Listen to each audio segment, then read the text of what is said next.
Muchas gracias por estar una vez más con Irreverencias. Hoy vamos a conversar sobre la Colectiva por el Derecho a Decidir, una organización de mujeres que tiene ya bastantes años de estar trabajando por los derechos sexuales y los derechos reproductivos de las mujeres en nuestro país. Para ello hemos invitado a dos de sus integrantes. Tenemos con nosotros a Mercedes Álvarez y también a Pamela Cunningham. Mil gracias a ambas por acompañarnos en Irreverencias y muy bienvenidas. Gracias por Muchas invitarnos. gracias. Díganos, ahorita vamos a comenzar nuestra entrevista hablando un poco para que nuestro público conozca, ¿desde cuándo existe la Colectiva por el Derecho a Decidir? La colectiva tiene 15 años, surgimos desde más o menos el 2003. Somos, como decías al principio, un grupo de mujeres feministas que nos unimos para trabajar los temas que nos interesan, que principalmente son los derechos sexuales y reproductivos de las mujeres costarricenses, el derecho a decidir, como dice nuestro nombre. ¿Cómo surge la colectiva? ¿Cuál es el objetivo que las une? La colectiva surge de una inquietud de un grupo de mujeres, de varias mujeres diversas, por reflexionar y también posicionar públicamente lo que es el derecho a decidir de las mujeres y por trabajar por la defensa, la promoción y la reivindicación de ese derecho a decidir que tenemos las mujeres como personas autónomas que somos, porque precisamente esa autonomía sobre nuestra sexualidad, sobre nuestra reproducción, ese derecho también a definir por dónde va nuestra vida y qué es lo que queremos, ha sido algo que ha sido negado históricamente para las mujeres, y nuestros cuerpos han sido precisamente los territorios donde primariamente se asienta la discriminación y el poder de dominación sobre las mujeres y sobre lo que somos y sobre lo que podemos hacer y ser. Es decidir entonces en unos campos específicos fundamentalmente. ¿Por qué en esas áreas? Bueno, porque como decía Merce, somos personas autónomas, tenemos derecho a decidir sobre nuestro cuerpo. La gente, a veces se nos olvida que hasta hace pocos años las mujeres no podían divorciarse, no se podían hacer una salpingectomía sin el permiso de su papá o de su esposo, y ahorita estamos en un momento donde no podemos decidir de nuevo sobre nuestros cuerpos en caso de que tengamos un embarazo que atente contra nuestra vida, nuestra salud, ¿verdad? Entonces es importante que todo el ámbito de los derechos sexuales y reproductivos sea comunicado y sea educado, ¿verdad? No solo tener acceso a la interrupción terapéutica del embarazo, pero también tener información sobre anticoncepción de emergencia, sobre métodos modernos de anticoncepción, ¿verdad? Todas estas cosas. Eso sale sí del ámbito privado, o sea, porque dijiste que mi papá o mi esposo me autorice, pero cuando estamos hablando de anticoncepción de emergencia o de otros derechos, eso me parece que excede el ámbito privado, familiar. Correcto. Exactamente. Es político entonces. Sí, los derechos humanos en general y particularmente los derechos sexuales y reproductivos son derechos políticos que tienen que ver, sí, con lo más íntimo, pero que también tienen que ver con decisiones públicas, que también tienen que ver con el quehacer del Estado y de las instituciones del Estado. Y de alguna manera es una responsabilidad colectiva, ¿verdad?, para el colectivo de personas y de seres humanos garantizar a todas las personas y particularmente a las mujeres que se nos ha sido negadas históricamente los derechos sexuales y reproductivos. Entonces nuestra sombrilla de trabajo tiene que ver con ese grupo de derechos que tiene que ver con nuestra sexualidad y nuestra reproducción, y dentro de esto cabe, como bueno señalaba Pamela, lo que tiene que ver con interrupción terapéutica del embarazo, pero también tiene que ver con poder tener la capacidad y que se nos brinden las condiciones para poder vivir una sexualidad plena, para poder disfrutar de nuestra sexualidad, también para poder tomar decisiones libres e informadas sobre si queremos o no queremos ser mamá, sobre cuántos hijos queremos tener, sobre cuándo y con quién los queremos tener. tiene que ver también con esa posibilidad de tener acceso a servicios en salud sexual y reproductiva que respondan a las necesidades de las distintas poblaciones, porque son diferentes las necesidades de una mujer joven que de una mujer adulta mayor, son diferentes las necesidades de una mujer indígena, de una mujer urbana que de una mujer rural. Entonces, servicios de salud sexual y reproductiva que realmente tomen en cuenta las particularidades, las necesidades específicas, tener acceso a información clara, laica, científica y de calidad sobre nuestra sexualidad y también sobre los métodos que tenemos disponibles precisamente para poder decidir sobre cómo podemos vivir una sexualidad segura, plena, disfrutada y también poder controlar nuestra reproducción. Tiene que ver también con vivir libres de discriminación y violencia, y por no ser discriminados también, por razones de orientación sexual, por razones de identidad de género, de no vivir violencia contra las mujeres y particularmente la violencia sexual a la que estamos expuestas y que también es causa de embarazos no deseados, ¿verdad? De niñas y de mujeres. Tiene que ver con prevención y tratamiento del VIH y otras infecciones de transmisión sexual. O sea, los derechos sexuales y reproductivos realmente son muy amplios y ese es el trabajo, ¿verdad?, al cual nos abocamos. Particularmente hemos trabajado bastante el tema de interrupción terapéutica del embarazo porque es terrible ver cómo, aunque nuestra legislación contempla la posibilidad de interrupción terapéutica del embarazo cuando la salud y la vida de la mujer corren riesgo, en la práctica no ha sido posible ponerlo en práctica. Llevamos años, como decía Pamela, ya llevamos más de 10 años, casi 15, trabajando en esfuerzos para viabilizar y para que se implemente lo que ya está en la legislación, que es que cuando hay casos de riesgo, las mujeres puedan decidir si lo desean, porque nadie también tiene el derecho a obligar, ¿verdad?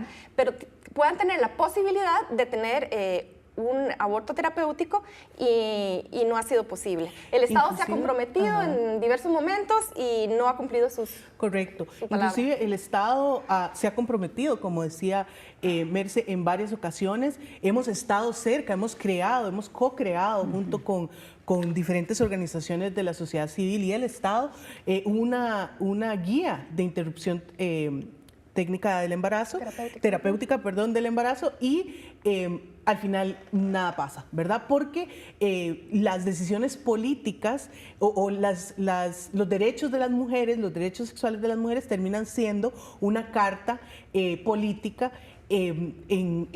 cuando hay elecciones o se juega con ellos, ¿verdad? Podemos ver en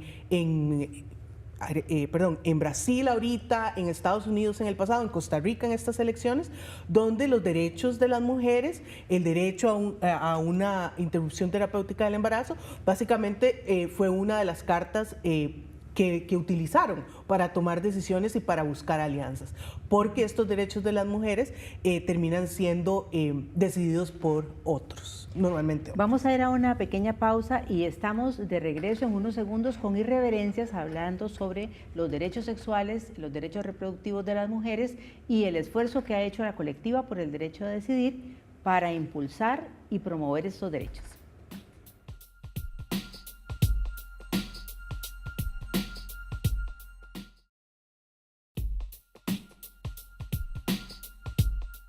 Gracias por continuar con Irreverencias. Estamos conversando con dos integrantes de la colectiva por el derecho a decidir. ¿Cuáles son esos esfuerzos concretos en los que han estado trabajando recientemente? Porque ustedes tienen 15 años de trabajar, pero recientemente en este año y el año anterior, ¿cuáles han sido esos esfuerzos? ¿En qué materia? ¿En qué campo? Bueno, en este momento la colectiva está trabajando básicamente en dos áreas. Una que tiene que ver con la incidencia política, porque seguimos insistiendo y vamos a seguir insistiendo en los derechos sexuales y reproductivos de las mujeres y de todas las personas y particularmente en el derecho a la interrupción terapéutica del embarazo y en la obligación del Estado de garantizar ese derecho para las mujeres. Entonces trabajamos a nivel de incidencia, en diálogo con autoridades y también en posicionamiento público, en producción de materiales, en campañas. Y por otro lado, algo que nos interesa muchísimo, que hemos venido haciendo, pero que queremos reforzar y en ese proceso estamos, es el trabajo a nivel territorial. Los diálogos con mujeres de distintas zonas del país, particularmente de zonas en situaciones de exclusión y de zonas alejadas, zonas rurales. ¿Por qué estamos apostándole a esto? Bueno, hemos visto que no solo en nuestro país, sino que es un asunto regional y mundial, cómo los fundamentalismos religiosos han tomado fuerza. Y los discursos conservadores en contra de los derechos de las mujeres y en contra de los derechos sexuales y reproductivos han tomado una fuerza muy grande y se han aliado y han ido tomando poder político. Entonces tenemos a personas con estas posiciones en puestos de toma de decisión que están decidiendo por todas nosotras, ¿verdad? Y por todos nosotros, y estamos perdiendo esta posibilidad de ejercer los derechos. Entonces, vemos cómo estos fundamentalismos religiosos han tomado sobre todo las zonas más excluidas. Y también zonas que han sido dejadas, ¿verdad?, por el mismo Estado, donde tiene menos presencia, donde tiene menos servicios y también por la misma salida de la cooperación internacional, también han podido llegar menos las organizaciones que trabajan con derechos humanos. Y entonces, las iglesias, por ejemplo, neopentecostales, han tenido mucha presencia en esos territorios, están muy cercanas a la gente y han promovido una desinformación terrible, ¿verdad? Y también actitudes muy negativas en lo que tiene que ver con los derechos sexuales y reproductivos. Por eso nuestra apuesta es ir hacia los territorios y poder garantizar que ponemos nuestro granito de arena en brindar información y en que la gente pueda también tener la oportunidad de tener reflexión crítica desde una perspectiva también feminista, para poder balancear la información que reciben por medio pues de estos grupos que están cercanos y también de los medios de comunicación que muchas veces desinforman. Y aquí, tal vez en el ámbito más urbano, hemos estado trabajando en conversatorios, en discusiones.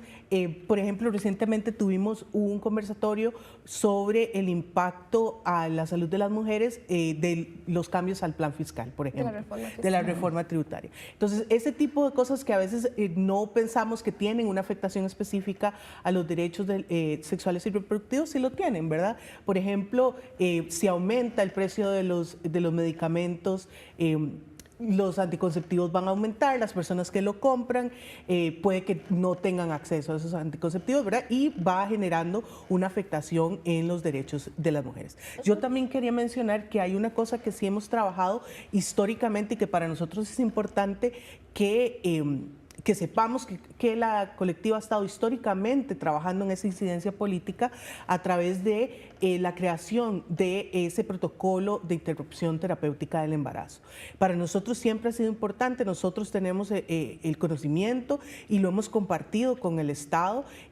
Básicamente creamos una guía que cada vez que vuelve a surgir el tema, la vuelven a devolver, ¿verdad? Y hay que empezar de nuevo. Entonces, fue por ahí del 2008, 2009, correcto, que la colectiva por el derecho a decidir, junto con personal técnico de la Caja y junto con la Asociación Demográfica Costarricense, la ADC, elaboraron un protocolo para la interrupción terapéutica del embarazo. Este protocolo realmente llevó mucho estudio, vinieron expertos internacionales, se hicieron consultas a nivel nacional, pasó incluso por el proceso interno de la Caja y ya estaba en la junta directiva prácticamente para póngale la firma, y era un protocolo bastante bueno que respondía, digamos, como a los estándares internacionales en derechos humanos y que técnicamente estaba bien construido, y eso fue en 2009. Y de ahí se engavetó, y se engavetó precisamente por lo que decía Marisol, porque esto es un asunto político, correcto, porque no es un asunto íntimo, porque tiene que ver con las decisiones de poder sobre los cuerpos, ¿verdad? Y sobre la sexualidad, sobre la reproducción de las mujeres y de otras personas que tienen capacidad de gestación, correcto, ¿verdad? Y que no necesariamente se identifican como mujeres, con las personas que tienen posibilidad de gestar. Y no es casualidad, ¿verdad?, que se haya engavetado, porque han habido fuerzas neopentecostales, como decía, y fundamentalistas, como decía Merce, y políticos que, como vuelvo y repito, vuelven a usar los derechos de las mujeres como botín político, ¿verdad? ¿Ha sucedido ahora recientemente en este gobierno? Bueno, lo podemos ver con la negociación que hubo con la bancada de Restauración para que pasaran el plan fiscal. Una de las negociaciones fue no hablar sobre el protocolo de interrupción terapéutica del embarazo. El gobierno les dio eso y al final igual no les votaron la reforma, ¿verdad? Entonces... Y también mencionar precisamente que fue otro de los trabajos que hizo la colectiva, porque más o menos a partir del 2008 se empiezan a acompañar a 2 mujeres a quienes el Estado les negó el aborto terapéutico y que tenían el derecho a acceder a un aborto terapéutico por razones de un embarazo con malformaciones incompatibles con la vida extrauterina. Esto quiere decir que no había ninguna posibilidad de que el producto pudiera vivir fuera del embarazo porque había malformaciones muy graves y esto estaba teniendo consecuencias muy graves en la salud de las mujeres. Estas mujeres insistieron ante el Estado para que se les diera acceso a un aborto terapéutico y les fue negado. Entonces estas mujeres decidieron denunciar, se conocen como Ana y Aurora, son los seudónimos, denunciar al Estado ante la Comisión Interamericana de Derechos Humanos. La colectiva acompañó a estas mujeres desde el 2008 hasta el 2015. Y bueno, luego esto terminó en que ante la comisión y ante las mujeres el Estado se comprometió a realizar una norma terapéutica, ya no un protocolo, sino una norma. Que es un paso atrás, ¿verdad? Sí, y que así no se continuaría pues el proceso de litigio ante la Corte por las mujeres, sino que era un arreglo amistoso donde el Estado se comprometía a cumplir. ¿Qué pasó? Que antes de irse, don Luis Guillermo Solís dijo que no iba a cumplir, que por un asunto político no iba a cumplir. Nuevamente, los derechos de las mujeres, una carta de negociación política, como fue en las pasadas elecciones, como es en lo que acaba de señalar. Tenemos que ir a un corte y estamos de regreso en unos segundos para que sigamos conversando y para que nos cuenten otros ámbitos también en los que la colectiva ha trabajado, como el Estado laico, como anticoncepción de emergencia, que también son aspectos importantísimos para la salud de las mujeres y la vida de las mujeres. Estamos de regreso en unos segundos con Irreverencias.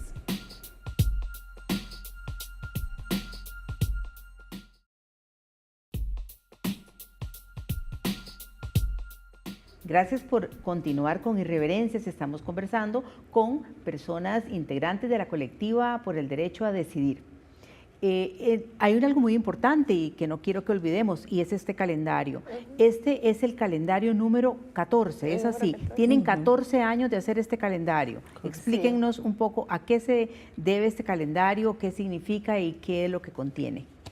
Bueno, para nosotras el calendario de la colectiva es algo muy importante que nos identifica y también que nos motiva.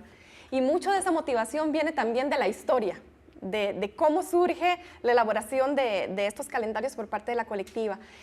Fue aproximadamente en el 2005 cuando estaba Georgina Vargas Pagán en el INAMU, que se dio una situación de muchísima persecución a compañeras a lo interno del INAMU porque en un calendario institucional habían nombrado como parte de las fechas relevantes en materia de derechos de las mujeres el 28 de septiembre, el día de la despenalización del aborto en América, por la despenalización del aborto en América Latina y el Caribe. Y por eso sufrieron una persecución muy grande, despidos injustificados, y realmente fue un momento muy tenso. Entonces, en solidaridad y como una forma de protesta, ¿verdad? Y de posicionamiento, se inició ese año el primer calendario de la colectiva por el derecho a decidir. Y este es el número 14. Todos los años nos imaginamos y ponemos a funcionar la creatividad, ¿verdad? De qué podemos hacer precisamente para conmemorar pues, esa época, pero para seguir apostándole en cada momento histórico en que estamos, a los derechos sexuales y reproductivos. Estas ilustraciones, ¿cómo las hicieron o quién las hizo? Y entonces este año decidimos hacer una convocatoria, artistas gráficas que nos quisieran compartir su arte en lo que tenía que ver con derecho a decidir, ¿verdad? Entonces fue el tema general y varias artistas gráficas enviaron sus propuestas, que aquí las tenemos. Hay varias propuestas gráficas, hay también body painting, por ahí anda, bordados como este y como este otro, para mostrarlo, ven qué bonito. ¿Y se puede conseguir este calendario en alguna parte? Si alguien que nos está viendo y escuchando. En la librería Dulos. Y ¿A dónde es eso? Eso es en San José, centro. Y también pueden escribirnos a Colectiva por el Derecho a Decidir @gmail.com y nosotros se los mandamos por correos de Costa Rica. Precisamente porque somos una organización que trabaja de manera voluntaria y no tenemos fondos, estamos pidiendo una contribución voluntaria de 3,000 colones para enviar los calendarios. Entonces ustedes nos mandan su dirección y nosotros se los mandamos, nos hacen el depósito en nuestras cuentas y nosotros les mandamos el calendario. Si alguien no tuviera los recursos para poder hacer la contribución voluntaria, que no se preocupe, y si alguien quiere mucho el calendario, igual se lo mandamos. Pero es también uno de los esfuerzos que estamos haciendo precisamente para recolectar fondos, porque como organización en este momento no tenemos fondos, sino que trabajamos, estamos autogestionándonos precisamente. Otros temas en los cuales la colectiva ha trabajado históricamente y que posiblemente continúe trabajando en ellos. Correcto. Uno de ellos muy importante, la anticoncepción de emergencia, ¿verdad? La anticoncepción de emergencia es un método anticonceptivo de emergencia que evita, ¿verdad?, un posible aborto clandestino, porque en Costa Rica no se permiten los abortos, ¿verdad? Tenemos información en nuestra página, tenemos información impresa que compartimos, damos conversatorios, vamos a diferentes lugares a hablar no solo sobre el derecho a decidir y el protocolo, sino también sobre anticoncepción de emergencia. Un tema que nos convoca son los derechos LGTBI. Creemos realmente en el derecho de igualdad de todas las personas y también Estado laico, ¿verdad? Especialmente en estas épocas donde vemos que los fundamentalismos religiosos están agarrando fuerza en el continente y en el país, seguimos trabajando por un Estado laico. ¿Algún proyecto que tengan inmediato de trabajo a mediano, corto plazo? Como te contábamos antes, estamos elaborando varios proyectos que esperemos también que tengan apoyo para poder trabajar de forma más sistemática y llevar procesos, no solamente como acciones puntuales, sino procesos de diálogos en comunidades. Principalmente con mujeres de áreas rurales y de zonas urbanas en situación de exclusión y también con organizaciones de mujeres diversas. Quiero mencionar muy rápidamente que hicimos una pregunta a través de nuestra página de Facebook para nuestro público, nuestros seguidores, ¿cómo podemos asegurar el derecho de las mujeres a decidir sobre su sexualidad y reproducción? Y algunas personas como Natalie Sanabria, Macha Jenkins, Marixa o Marvin y Eduardo Calderón nos contestaron y les agradecemos, queremos agradecerles mucho que hayan tomado su tiempo para decirnos algunas de sus opiniones. Básicamente coinciden en que las personas tenemos derecho a decidir, principalmente las mujeres, y nuestro cuerpo es nuestro. Por ejemplo, voy a leerle alguna. Macha Jenkins dice, si no quieren bebés, pues se cortan las trompas. Y la sexualidad cada una lo ejerce, es un derecho de vida y hasta se puede practicar el celibato o la promiscuidad. Es su cuerpo físico, su mente, usted manda. Y en realidad los comentarios andan muy parecidos en cuanto a las personas que se tomaron el tiempo y que queremos darles las gracias y invitarles a que visiten nuestra página de Irreverencias y de Palabra de Mujer del canal UCR. Un mensaje final que ustedes quieran dar a nuestro público porque recuerde que llegamos a todo el país y habrá muchas personas interesadas en la temática que hemos tratado hoy. Claro, yo los invito y las invito a seguirnos en nuestras redes sociales. Tenemos nuestra página web, estamos en Facebook, en Twitter, en Instagram, porque ahí compartimos no solo nuestras actividades a las que pueden asistir, sino también información, porque lo más importante en esta lucha que estamos llevando es la información. Tenemos que estar informadas para poder seguir adelante luchando por los derechos de las mujeres. ¿Se puede conseguir ahí información en esa página sobre anticoncepción de emergencia, por ejemplo? Se puede conseguir información Correcto. sobre varios derechos sexuales y reproductivos. Y de hecho, bueno, otra de las cosas que se ha hecho por parte de la colectiva, que no te mencionamos, es la producción de conocimiento. O sea, realmente hemos trabajado también a lo largo de los años en lo que es investigación, sistematización y elaboración de documentos sobre y ellos se pueden accesar en la página. Mil gracias, de verdad, Pamela y Mercedes, por compartir toda esta experiencia de la colectiva por el derecho a decidir con nuestro público, y muchas gracias a usted, que siempre está allí con nosotros en Irreverencias, y quédese con Canal UCR TV Consentido.